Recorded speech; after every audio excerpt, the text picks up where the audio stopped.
Hi అండి అందరికీ. ఒక మంచి డిఐవైతో మీ ముందుకు వచ్చేసా. ఆనందాలకు సంతోషాలకు నిలయమైన లక్ష్మీ నిలయం ఛానల్కు స్వాగతం సుస్వాగతం. ఒక అంటే మనం పిండి ప్రమిదలు చేసుకుంటాం కదండి, అలాంటిదే ఇది కూడా.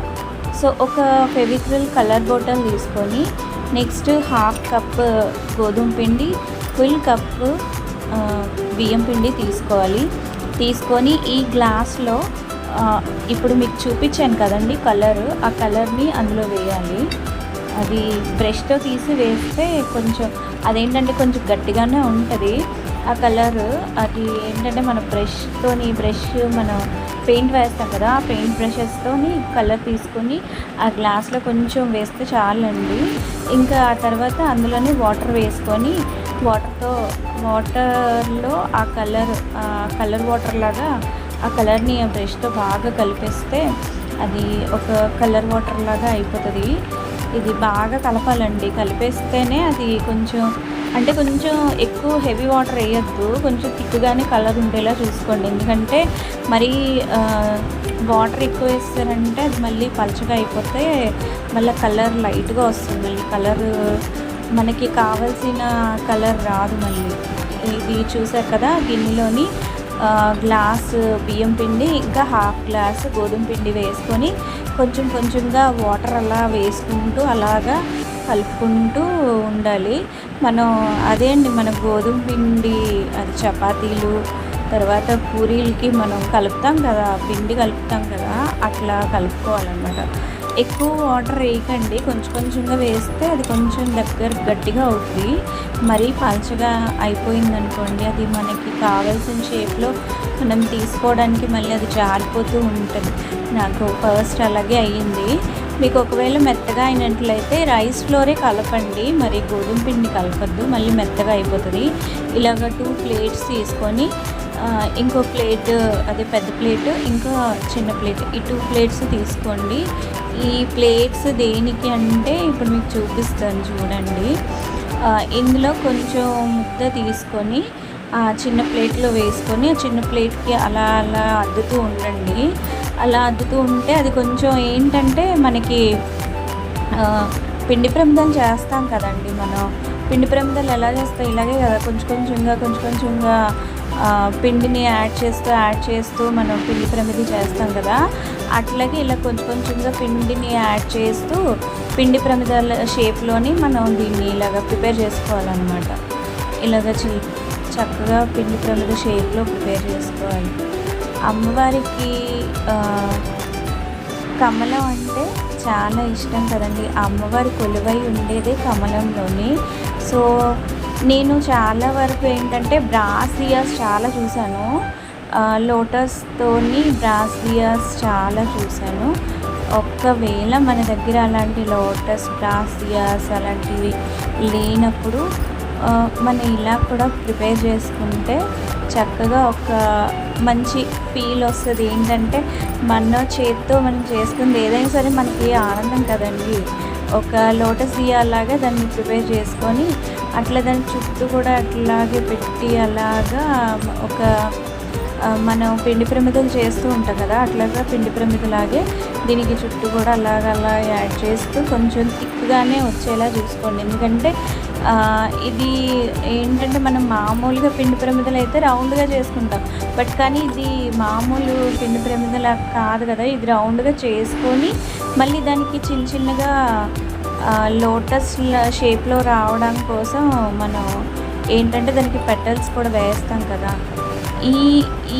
ఇలాంటి పిండి ప్రమిదలు ఏంటంటే మనం లోటస్ ఫ్లవర్ షేప్ లాగా చేసుకుంటే మనం అమ్మవారిని కూడా అందులో పెట్టుకోవచ్చు. నెక్స్ట్ నేనైతే మాత్రం దీపం పెట్టుకోవడానికి బాగుంటుంది అని చెప్పి చేశాను. అంటే మామూలుగా అయితే మనం పిండి ప్రమిదలు చేసి వెంకటేశ్వర స్వామి పూజలోని తర్వాత మీకు అందరికీ కార్తీక మాసం కదండి, ఇంకా ఇప్పుడు అందరూ పిండి ప్రమిదలే చేస్తూ ఉంటారు కదా. సో అలాగా ఇప్పుడు మనం ఈ ప్రమిద ఏంటంటే మనం మారసిక లక్షవారాలకి అమ్మవారికి పూజలు చేస్తాం కదా, ఆ టైంలో కూడా మనం పెట్టుకోవచ్చు ఇలా చేసుకొని. మన దగ్గర లేదు అని అనుకోకుండా ఉండడం కోసం ఇలా షేర్ చేస్తున్నాను మీకు. ఇది చూడండి, ఇది ఏంటంటే కొంచెం కలర్ వాటర్ అయితే ఉంచుకోండి, ఎందుకంటే మనకి పిండి ప్రమిదల్లో కొంచెం పగులులాగా అలా వస్తాయి కదా, వాటిని కూడా మనం కొంచెంగా వాటర్ అద్దుతూ ఉంటే ఆ పగుళ్ళు రాకుండా అది సాఫ్ట్ అవుతూ ఉంటుంది అన్నమాట. చూస్తున్నారు కదా మీరు కూడా, ఇలా సాఫ్ట్ అయ్యి ఒక పిండి ప్రమిద షేప్లోకి వచ్చింది కదండి. ఇది చూసారు కదా, ఇది ఇలాగా పిండి ప్రమిదలాగా షేప్లోకి వచ్చింది కదా. ఇలా షేప్ చేసుకుంటూ ఉండాలి నీట్గా చేసుకుంటూ ఉంటే మనకి ఈజీగా వచ్చేస్తుంది అన్నమాట. అదే అండి, మనం ఏంటంటే మాసరి లక్షవారాలప్పుడు అమ్మవారికి మనం పూజలు చేస్తూ ఉంటాం కదా. ఇంకా నుంచి ఏంటంటే మనకైతే ఈసారి పండగలు అయితే అసలు గ్యాప్ లేకుండా ఫాస్ట్గా వచ్చేస్తూనే ఉన్నాయి కదండి. చూసారు కదా, ఫైనలీ ఇలా షేప్ వచ్చింది. ఈ ప్రమిదని చూస్తున్నారు కదా, వచ్చింది కదండి. మనకి పిండి ప్రమిద షేప్ ఏ విధంగా అయితే వస్తుందో నార్మల్గా ఆ షేప్లోకి తీసుకొచ్చేయాలన్నమాట. అలాగా ఆ పిండి ప్రమిద షేప్లోకి దాన్ని తీసుకొని అలాగా పెట్టుకోవాలి. దాన్ని అలా సెట్ చేసుకుంటూ దానికి ఇప్పుడు మనం ఏం చేయాలంటే పెటల్స్ అంటే కలువ పువ్వు షేప్లో కదా మనం చేయాలనుకుంటున్నాము. సో దీనికి పెటల్స్ని యాడ్ చేస్తూ చక్కగా నీట్గా దీన్ని ప్రిపేర్ చేయాలి. అంటే ఇప్పుడు మనం పెటల్స్ని ఎలా చేయాలో అది కూడా ఒకసారి మనం ట్రై చేయాలి కదండి. నేనైతే అసలు ఎలా వస్తుందో ఏమో అని అనుకున్నాను, బట్ ఫైనలీ అయితే ఓకే అనిపించింది. మరి చూడాలి. ఇదిగోండి, నెక్స్ట్ ఇది ఏంటంటే పెటల్స్ ప్రిపేర్ చేయడం కోసం ఇలా చేస్తున్నాను అనమాట.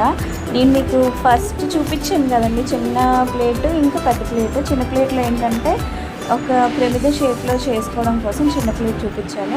ఇవేంటంటే పెటల్స్ ప్రిపేర్ చేయడం కోసం అని చెప్పేసి ఇలా చేస్తున్నాను అనమాట. ఇది ఎందుకు ఇలాగ చేస్తున్నాను అంటే మనకి ఈ ప్లేట్ ఏంటంటే కొంచెం మనకి ఏంటంటే షేప్ అనేది కొంచెం పెటల్స్ వంగి వస్తాయి కదా. సో ఆ పెటల్స్ వంగి వచ్చేలాగా షేప్ వస్తుందని చెప్పి నేనైతే ఇలా ప్రిపేర్ చేశాను. ఇలా దీనికైతే అడ్జస్ట్ చేసి అలా ప్రిపేర్ చేశాను అనమాట. దీన్ని మనం అదిగోండి, ఇప్పుడు మనకి లోటస్ కావాలి. సో అందుకోసం అని చెప్పి ఒక లోటస్ పెటల్ షేప్లో ఒక పేపర్ తీసుకొని ఆ పేపర్ని కట్ చేశాను పెటల్ షేప్లోని. ఇది 2 పేపర్స్ ఉన్నాయండి. 2 పేపర్స్ని కూడా అట్లా పెట్టుకొని పెటల్ షేప్ వచ్చేలాగా దానికి అలాగా సిజర్తో కట్ చేశాను. నేనైతే సిజర్తో అలా కట్ చేశాను, మీరైతే బ్లేడ్తో కట్ చేయొచ్చు, పర్వాలేదు. నాకైతే చాలా టైం పట్టింది, బట్ ఫైనల్లీ చాలా హ్యాపీగా అనిపించిందండి. ఏదైనా సరే మనం మన చేతితో ప్రిపేర్ చేసుకునేది అనేది ఒక హ్యాపీనెస్ని ఇస్తుంది కదండి. ఏది మనం ప్రిపేర్ చేసుకున్నా అదంటూ మనకి ఒక హ్యాపీనెస్ అంటూ కంపల్సరీగా ఉంటుంది. ఎందుకు అంటే ఇప్పుడు నేను చాలా చూస్తున్నానండి, బ్రాస్ దియాస్ ఇలా చాలా వస్తున్నాయి, నేను చూస్తున్నాను అనమాట. ఒకవేళ అంటే మనకి అది అంటే అలాంటి బ్రాస్ దియాస్ అలాంటివి లేవే అని అనుకోకుండా మనమే ఓన్గా ఇట్లా ప్రిపేర్ చేసుకోవచ్చు. పైగా పిండితో ప్రమిదలు అంటే అది చాలా మంచిది కూడా, శుభంగా కూడా అందరూ అనుకుంటారు. సో ఈ విధంగా ఏంటంటే అమ్మవారికి ఎంతో ఇష్టమైంది కలువ పువ్వు. సో ఆ కలువ పువ్వు షేప్లోనే మనం ఒక పిండి ప్రమిదనైతే చేయాలనుకున్నాము. సో నేనైతే ఇట్లా ప్రిపేర్ చేశాను. ఫైనలీ చూస్తున్నారు కదా, అలా ఒక్కొక్క పెట్టెలు యాడ్ చేస్తూ ఈ విధంగా చేసుకోవాలి. చేసుకున్న తర్వాత మళ్ళీ పైన కూడా ఇంకొక లేయర్ లాగా అది ఆ ప్లేట్లో ఇంకొక లేయర్ లాగా షేప్ చేసి దాన్ని అడ్జస్ట్ చేసి దీనికి కూడా మళ్ళీ చిన్నగా పెటల్స్ని యాడ్ చేస్తూ ఉండాలి. అలా రౌండ్గా దీనికి కూడా చిన్న పెటల్స్ అలా యాడ్ చేస్తూ ఉంటే రౌండ్ షేప్ వచ్చేస్తుంది. ఇందులో అమ్మవారిని కూడా పెట్టుకొని చక్కగా డెకరేట్ చేయొచ్చు, బట్ కానీ నేనైతే అందులో పెట్టలేదు. ఆ ధైర్యం అయితే నేను చేయలేకపోయాను. ఎందుకు అంటే మనం పెట్టుకోవచ్చు, కానీ ఎందుకు అంటే మనకి ఒక షేప్ అంటూ వచ్చేసింది. మళ్ళీ ఇప్పుడు పెట్టిన తర్వాత మళ్ళీ ఆ షేప్స్ ఏమైనా చేంజ్ అవుతాయేమో, మళ్ళీ కదపడం ఎందుకు అని చెప్పేసి నేనైతే పెట్టలేదు. కానీ అమ్మవారిని కూడా పెట్టుకోవచ్చు, అంటే లైట్ వెయిట్గా ఉండే విగ్రహాలు ఉంటాయి కదా మన దగ్గర, చిన్న చిన్నవి. అలాంటి చిన్న చిన్న విగ్రహాలని పెట్టుకొని ఫ్లవర్స్తో చక్కగా డెకరేట్ చేసుకోవచ్చు ఇలా పెట్టుకొని. చూసారు కదండి, ఫైనలీ లోటస్ షేప్ అయితే వచ్చేసింది మనకి. అమ్మయ్యో, నేనైతే చాలా అనుకున్నానండి, అసలు అది షేప్ వస్తుందో రాదో, ఏ షేప్లోకి వెళ్తుందో అనుకున్నాను. బట్ ఫైనల్లీ నేను అనుకున్న లోటస్ షేప్ అయితే వచ్చేసింది. చూసారు కదా, ఓకే అమ్మయ్య అనుకున్నాను నేనైతే. చాలా టైం టేకింగే అయింది, బట్ కానీ చాలా బాగుంటుందండి. అసలు నేను పూజలో పెట్టుకొని దీపం పెట్టిన తర్వాత నేను అనుకున్నాను, అసలు ఈ దీపం ఎంతసేపు ఉంటుందిలే అనుకున్నాను. కానీ పూజ అయినంత వరకు ఉందండి. నేను మీకు అది కూడా షేర్ చేస్తాను. చూడండి, ఇలాగే మనకి ఇంకో చిన్న ప్రమిదని యాడ్ చేస్తే దానిలోని యాడ్ చేసి పెట్టేసుకుంటే మనకి లోటస్ దియా అయితే రెడీ అయిపోయింది. చూసారు కదా ఎంత అందంగా ఉందో, ఎంత చక్కగా ఉందో, కలర్ఫుల్గాన. లోటస్ ఏ కలర్లో ఉందో ఆ కలర్లోనే వచ్చేసింది. చూసారు కదా, అదండి లోటస్ దియా మొత్తానికైతే రెడీ అయిపోయింది. ఓకే అండి, ఇది నా డిఐవై అండి. మీ అందరితో కూడా షేర్ చేసుకోవడం నాకు చాలా హ్యాపీగా అనిపించింది.